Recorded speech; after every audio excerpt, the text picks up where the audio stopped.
Here's an extremely common question that I get asked all the time from newly qualified fitness professionals, but also from quite experienced fitness professionals.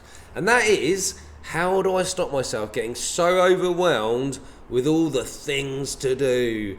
And I get it, trust me, I get it. You've got to write blogs, you've got to create vlogs, you've got to create content for your social media, you've got to write programs for your clients, you've got to actually train your clients, you've got to respond to emails, you've got to try and find new clients, you've got to create systems to help your business automate itself and grow and be scalable and everything else.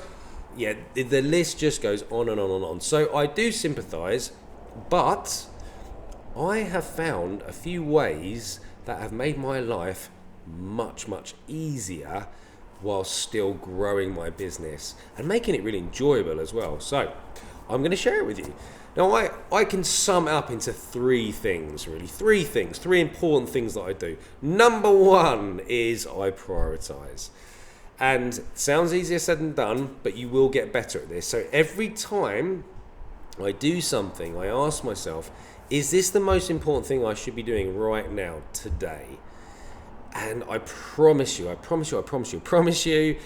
especially if you're newly qualified, there'll be things that you'll be doing and you'll be spending so long doing that you really just don't need to be doing. And, you know, and trying to be a perfectionist, trying to get everything just perfect. Your fitness business is going to evolve for the next 20, 30, 40 years, however long you're going to do it for. It's going to change all the time. Don't try and make it the finished product overnight, because, by the way, it will never be a finished product. No business is a finished product. Apple is not the finished product. Coca-Cola is not the finished product. Well, they might be the finished product, as in that's the recipe. It's never changing, possibly. But the way they run their business, it's never going to change. They always come up with new adverts and new ways to enhance the user experience. So, forget that. Prioritize. Think all the time, what's the most important thing to do right now? Really develop that skill. That's going to help you massively, because you'll be able to cut out a load of crap that you just don't need to do. Number two, time block. I use Google Calendar for this, but it don't really matter what calendar you use. You can use any calendar you like. Use an old-fashioned paper calendar if you like. But block out time regularly. So don't just go, oh, you know, this week I think I might do stuff on a Friday. Choose what day of the week and what time is good for you, and block out whatever time you need to get stuff done that is really important for your business to operate well, successfully.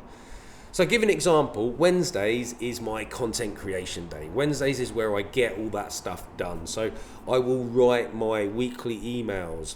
I will create all my content for social media across Twitter, Instagram, YouTube, Facebook. I'll write the social media posts that go with that. I will create my blogs every Wednesday.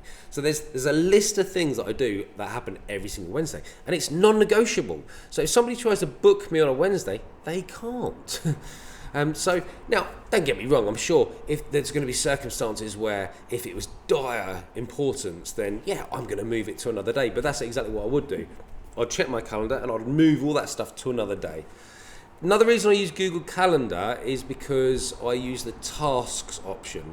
So I can block it out as an event, but then I put the tasks in there. And the nice thing about that is, as I do things, I check them off. So it might say, you know, write weekly blog post.